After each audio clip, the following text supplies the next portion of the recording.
Bonjour, ici Tim Pine, un Englishman à Bordeaux, et bienvenue à ce nouvel épisode du podcast Invisible Border Music. Aujourd'hui, nous partons à la rencontre de Vincent Jouffroy, figure incontournable de la scène culturelle à Bordeaux et bien au-delà, artiste notamment à l'origine des excellents projets I Am Stramgram et Terland, dont le dernier single Personne n'écoute est disponible sur les plateformes depuis mi-novembre. Installés tous les deux confortablement dans son home studio à Bègles, nous dressons les contours de ces deux créations distinctes mais complémentaires. Nous explorons les autres projets artistiques de Vincent, nous découvrons quelques secrets de fabrication de Personne n'écoute, nous parlons des exigences des réseaux sociaux et nous nous attardons également sur Sufjan Stevens, sur la venue à Bordeaux du roi Charles et évoquons au passage une prestation dans le rayon saumon d'un supermarché. C'est par ici où nous démarrons par l'inévitable fiche d'identité. Alors, prénom Vincent, nom Jouffroy, j'ai un deuxième prénom qui est Michel. Mon grand-père italien s'appelait Michel, alors je pense que ça vient de là. J'habite à Bègles depuis 6 ans et je suis bordelais depuis plus de 20 ans. Et je fais de la musique, du théâtre, un peu de son. Et sous cette bannière musicale, tu deviens, comme par magie, I Am Stramgram, Terland, où s'arrête l'un et où commence l'autre? Alors, ce qui caractérise le projet I Am Stramgram, c'est que c'est essentiellement anglo-saxon et qu'on est en duo. C'est un projet pop-rock qui est très basé sur le bricolage. Donc en fait, il y avait un côté un peu performatif qui est d'essayer de jouer un maximum d'arrangements avec seulement 4 bras. Donc il a fallu trouver pas mal de dispositifs pour pouvoir essayer de rendre ce qu'on imaginait sur les albums en live. Donc ce qu'on met en avant, c'est ça, c'est ce côté bricolage. Au début, I Am Stramgram, c'était vraiment un projet solo. En fait, j'avais des groupes à l'époque. Il y a une dizaine d'années, j'ai eu vraiment beaucoup de groupes et il y avait des compositions que je faisais pas avec ces groupes. Et j'ai commencé à jouer ces compositions tout seul, à récupérer un petit peu ces phases B. Et puis c'est devenu un projet à part. Et puis tout seul, je pouvais pas tout faire, donc est arrivé un batteur. Et puis voilà. Donc ce qui fait la différence, c'est qu'I Am Stramgram, c'est aller 90% en anglais, et 10% en français. Et Terland, c'est uniquement en français. Terland, c'est né des chansons pour le spectacle vivant justement. Des chansons que j'avais écrites pour le théâtre et qu'un label à l'époque avait voulu sortir. Donc ça a donné un peu l'impulsion de ce groupe-là. Et j'avais envie justement de dispositifs techniques un peu plus simples. J'en avais marre d'essayer de résoudre des problèmes pour essayer d'être au four et au moulin. Et j'avais envie de revenir à un trio et pas que du bricolage. Et justement que ça soit techniquement épuré, que ça soit plus folk que I Am Stramgram, moins chargé en électricité. Et que j'avais besoin de retrouver le travail en groupe. Alors j'ai quand même regardé sur ton site, okay, où tu te présentes également comme un tantinet comédien, oui, un bidouilleur sonneur et ninja. Ouais, ninja, ouais, donc, je fais des super roulades avant. C'est bon à savoir. Donc comment s'inscrivent ces dimensions supplémentaires dans ton quotidien? Ma première formation, moi, c'est le théâtre. Je faisais du théâtre quand j'étais au lycée. J'étais dans un lycée théâtre. C'est toujours un truc qui m'a plu. J'avais fait le conservatoire de théâtre à mon arrivée sur Bordeaux. Mais j'ai toujours fait de la musique. Mon premier groupe, c'était en 4e, où on faisait les fêtes du collège à l'époque.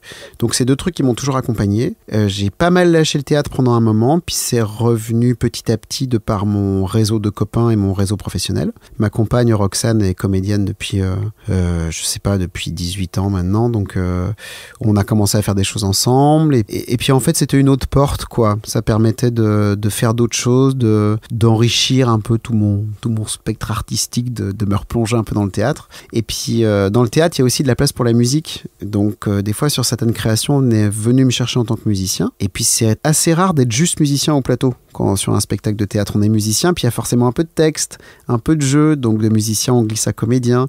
Et puis après, sur certaines créations, on se retrouve finalement plus comédien que musicien. Il y a des glissements comme ça. Donc voilà, ça s'additionne de manière assez naturelle et ça m'excite vachement le théâtre pour plein de raisons. Parce que je suis pas tout seul aussi à porter les choses.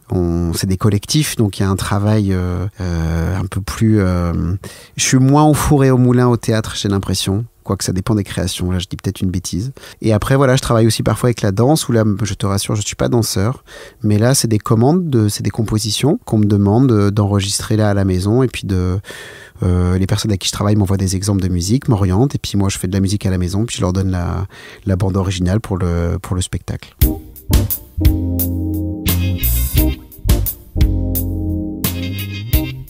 Pour revenir à la musique, quels sont les univers, les artistes avec lesquels tu t'identifies le plus? Alors, je cite toujours un petit peu les mêmes, mais ça doit faire 15 ans que je fais une fixette sur cet artiste qui s'appelle Sufjan Stevens, qui est un folkeux américain qui touche absolument à tout, qui fait des albums de pop baroque, des trucs électro quasiment inécoutables, des albums presque de musique classique avec seulement au piano. Enfin, il est insaisissable et il est bon partout. Et je sais pas, il tape toujours juste. Je trouve que les arrangements sont toujours super. Je trouve que la voix est toujours bien placée. Bon, voilà, les textes, il a eu une période très religieuse. Donc, il y a aussi cette dimension-là. Mais ce qui est rigolo, c'est qu'au fur et à mesure de son évolution, là, il y a un morceau qui s'appelle America où il dit justement qu'il arrête de croire en ces choses-là parce qu'il y a un tel bouleversement dans le monde qu'il se demande pourquoi ça peut-être ne pas exister. Mais voilà, l'album Carrie and Lowell, je crois que c'est le disque que je pourrais emmener sur une île déserte, quoi. C'était pas Javelin, son dernier aussi? Si. Disque d'anthologie. Ouais. Alors, je l'aime un peu moins, moi. C'est vrai. Ouais, je suis un peu moins... la production, j'aime un peu moins la prod. Mais un petit Sufjan Stevens, ça reste un très grand album. Donc, en soi... Indeed.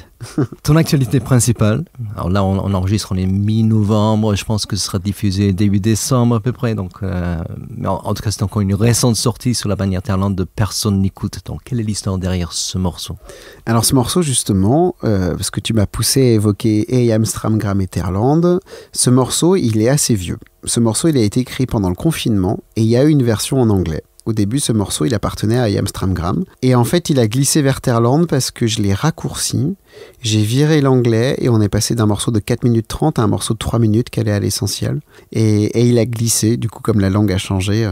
Et c'est un morceau assez lo-fi folk, disons, qui parle de rejoindre la mer de manière assez poétique, j'espère, à cette période où on ne pouvait plus sortir de chez nous.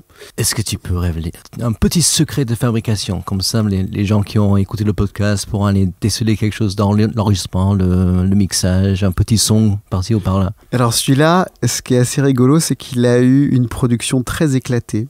Il y a eu des prises faites ici, il y a eu des prises faites chez mon batteur Paul Magne, et il y a eu des prises faites au studio qu'il a mixé, c'est-à-dire à Cryogène. Bisous Benjamin Mando.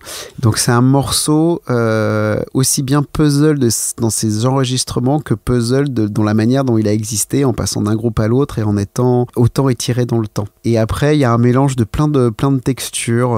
Voilà, la guitare est assez mise en avant, mais il y a des nappes un petit peu. Voilà, mais je crois que puzzle, ça lui va bien, ce morceau. Le puzzle, à retrouver sur toutes les plateformes, comme on dit.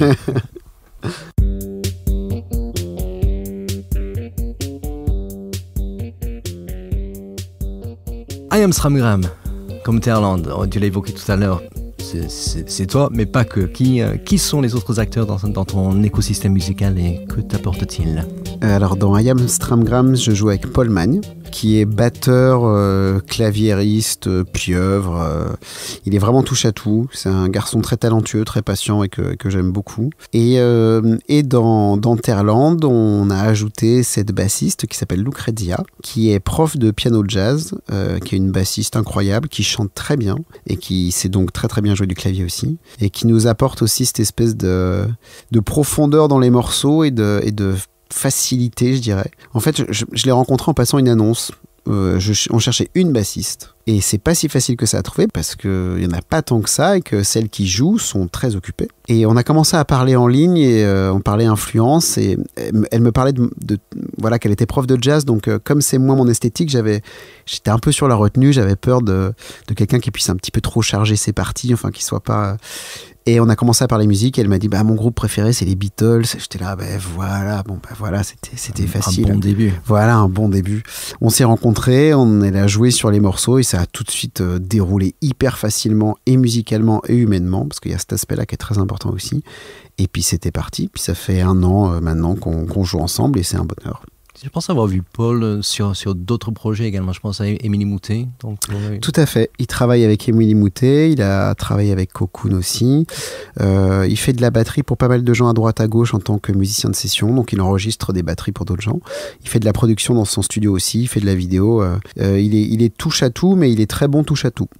Alors, Je te suis comme pas mal de monde sur les réseaux sociaux. Ok. Honnêtement, t'es très doué pour ça. C'est toujours très créatif. Alors, venant de la part d'un communicant, ça me fait plaisir. C'est divertissant, c'est rythmé, c'est marrant. Et pourtant, on sent aussi que c'est un peu un passage obligé. Et que tu fais ça un peu parce qu'il faut le faire. Et tu joues même un peu avec ça.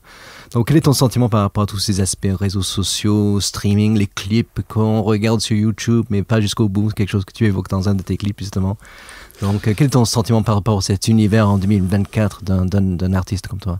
Je suis un vieil artiste en vrai. J'ai plus de 40 ans. On n'est pas vieux, mais on est plus. On est un petit peu déconnecté des logiques, de la manière de communiquer, de faire de la musique, de présenter un morceau. Donc c'est pas grave, quoi. Mais il faut jouer ce jeu. Alors c'est un peu à double tranchant. J'y vois quelque chose de cool et j'y vois quelque chose qui me saoule.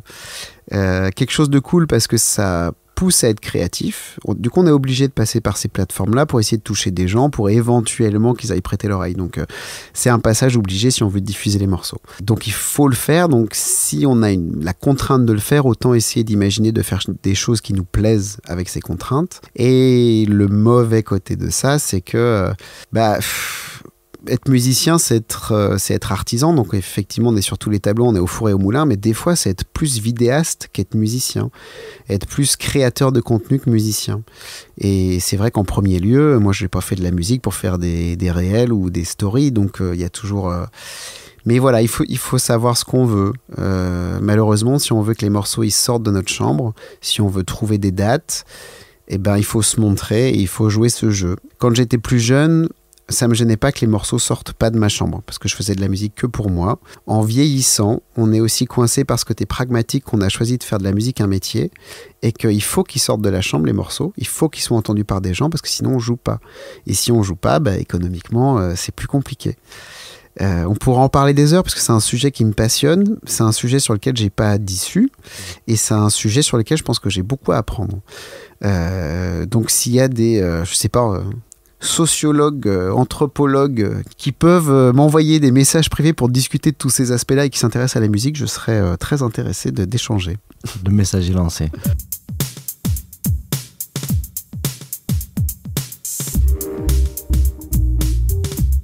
Sous tes différentes bannières, quels sont quelque part les moments les plus forts de ton parcours jusqu'à présent ? C'est difficile à dire, y a des hauts et des bas.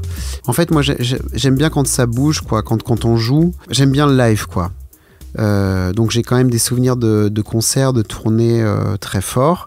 On a eu la chance quand même de faire des beaux festivals à une époque avec I Am Stramgram et j'ai des souvenirs assez intenses de ça. Je vais avoir une phrase hyper cliché, mais j'espère que le meilleur reste à venir parce que sinon est-ce que ça vaut encore le coup de se démener pour porter des projets si on a déjà épuisé le réservoir de trucs cool. Je sais pas quoi te répondre. Le meilleur reste à venir. Moi, je pense quand même à un moment fort qu'on a vécu ensemble. Oui. Je pense pas que ce soit bonne anecdote. Je pense pas que ce soit un moment fort dans ton parcours, mais quand même, car on ne peut pas ne pas évoquer le jour pluvieux sur la place La Bourse à Bordeaux. Tout à fait. Où je t'ai découvert à fournir la bande-son en live, en solo, pour les déambulations du roi Charles et de Camilla. Tout à fait. Et je pense qu'il y avait une seule personne plantée devant la scène à t'écouter attentivement, c'était ton serviteur. Est-ce que ça reste néanmoins un bon souvenir ? C'est drôle, quoi. Alors là, tu mets le doigt sur quelque chose d'intéressant, peut-être dans la vie de musicien, qui sont les aléas de nos boulots. Yes. Ça m'est arrivé de jouer en prison, de jouer dans des hôpitaux pour des enfants, de jouer au rayon saumon d'un supermarché. Donc ça c'est les moments forts de nos métiers, c'est le côté inattendu et le côté très divers des situations dans lesquelles on peut se retrouver. Et effectivement, l'anecdote avec le roi Charles, c'est hyper drôle. Ma mère a cru que j'avais un vrai travail pendant quelques jours, du coup, puisque je jouais pour le roi Charles, tu vois. Et effectivement, c'était un peu lunaire. C'était lunaire sur plusieurs aspects, parce que, en fait, il y a eu beaucoup d'échanges en amont. J'ai eu des réunions avec le palais, on nous a envoyé un protocole à respecter, j'avais eu plus ou moins des demandes donc pour jouer les Beatles. Donc ils étaient aussi venus un peu pour ça parce qu'ils savaient que j'aimais bien les Beatles, que j'en connaissais, que j'avais donc un groupe en français, un groupe en anglais, donc je pouvais mélanger les langues. Donc j'étais bon candidat pour ça. et que je connaissais, voilà, je travaille souvent avec la Rock School Barbet qui organisait aussi le truc, donc il y avait des liens qui étaient assez évidents. Après, voilà, faut se prêter au jeu. Il y a des personnes qui avaient refusé parce que on a un peu le fou du roi. C'est une situation qui peut être aussi un peu embarrassante parce que est-ce que effectivement personne n'écoute? Est-ce qu'on est là juste pour faire l'animation? Est-ce que des gens prêtent l'oreille? Enfin, et puis de voir tous ces gens rassemblés, un peu l'organisation un peu stressée parce que faut se montrer sur son meilleur aspect. Enfin, ça en dit long sur notre monde, un peu ce truc hyper absurde où tout le monde est en branle-bas de combat, où c'est des semaines de préparation pour que le principal intéressé reste une demi-heure à peine. C'est un peu disproportionné, mais ça fait une anecdote rigolote. Il y avait quand même plus de monde pour toi que pour Bilbao Kung Fu qui sont passés en dernier. C'est vrai. C'était dur pour eux. Ils étaient un peu esselés, ouais. Bah là, en fait, tous les officiels étaient partis, donc les gens qui venaient pour les voir étaient partis aussi. Pas facile. What happens next? Quels sont les projets en cours et les grandes échéances à venir? Alors, il y aura d'autres singles pour Terland qu'on va égrener au fur et à mesure des mois, puisqu'on sort, on sort des singles de temps en temps pour essayer d'occuper le terrain, essayer de distiller l'actualité au fur et à mesure. Il y aura aussi du nouveau pour I Am Stramgram, je pense, l'année prochaine. Et après, pour ce qui concerne les autres activités, il y a un spectacle de danse dont la première est au mois de février, la compagnie Gilles Baron pour lequel j'ai fait les musiques, qui doit être à la Manufacture, la première, je pense. Et après, il y aura d'autres créations de théâtre en mars à Agen avec une autre compagnie avec laquelle je travaille. En mai avec la compagnie de Renaud Cojo au Théâtre du Globe. Et après, d'autres choses, parce qu'en fait, le théâtre, c'est toujours très long. C'est des plannings sur 3 ans. Et la première d'un nouveau spectacle sur lequel je travaille en ce moment avec les copains, justement, qui s'appelle Sosie, et dont la première sera en février 2026 à Agen. La date est notée. J'espère.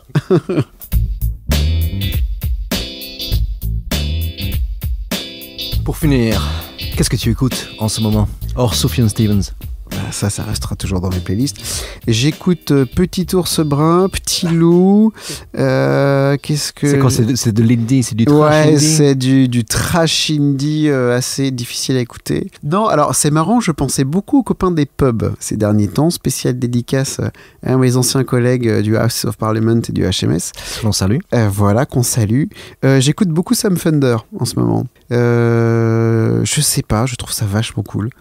Il y a un truc hyper années 80, le mec chante hyper bien, c'est un mélange entre... Ouais, il y a un peu d'Arcade Fire, de Jeff Buckley, c'est assez... Alors dit comme ça paraît être des influences assez éloignées, mais... Ouais, j'écoute beaucoup ça en ce moment et je trouve ça vachement bien. Alors, t'as déjà évoqué la réponse à ma prochaine question. Un album incontournable. Est-ce qu'il y a un autre hors Sufjan? Oh, il y en a d'autres, ouais. Il y aurait Wolfgang Amadeus Phoenix, de Phoenix. Ah, yes. Que j'adore.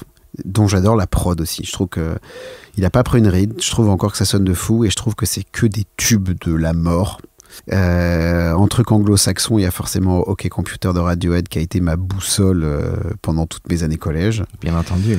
Et après, en truc français, j'aime beaucoup Piano Ombre de François and the Atlas Mountain qui vient de fêter ses 10 ans là, cet album-là. C'est un album excellent qui est chez Domino. D'ailleurs, qui est un label que tu dois connaître.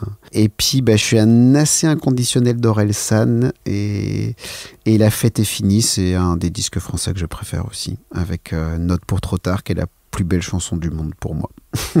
Nice. Et le concert le plus mémorable auquel tu es assisté à Bordeaux?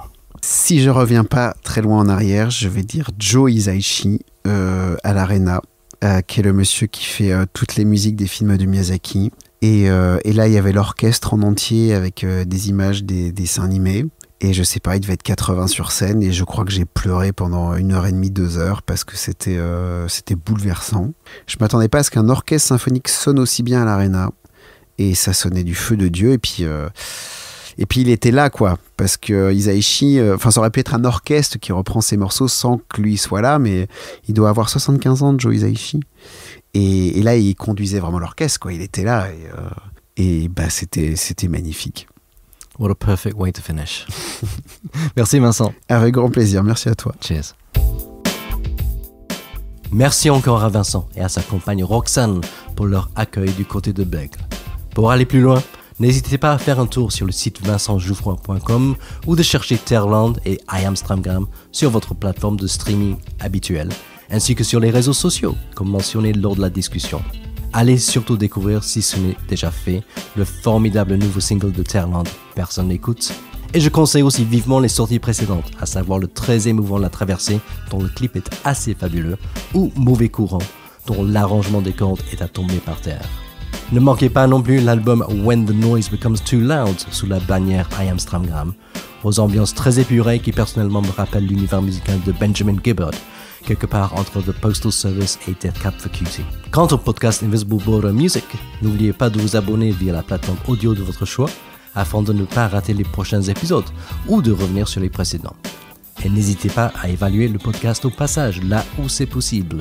Bien sûr, Invisible Bordeaux, c'est aussi un blog qui, depuis 2011, recense en anglais et en français les lieux insolites, les personnages méconnus ou les histoires souvent oubliées de Bordeaux et de la Gironde, avec des centaines de dossiers à parcourir en ligne en cherchant Invisible Bordeaux ou le Bordeaux Invisible sur Google ou autre. Bonne découverte et bye for now!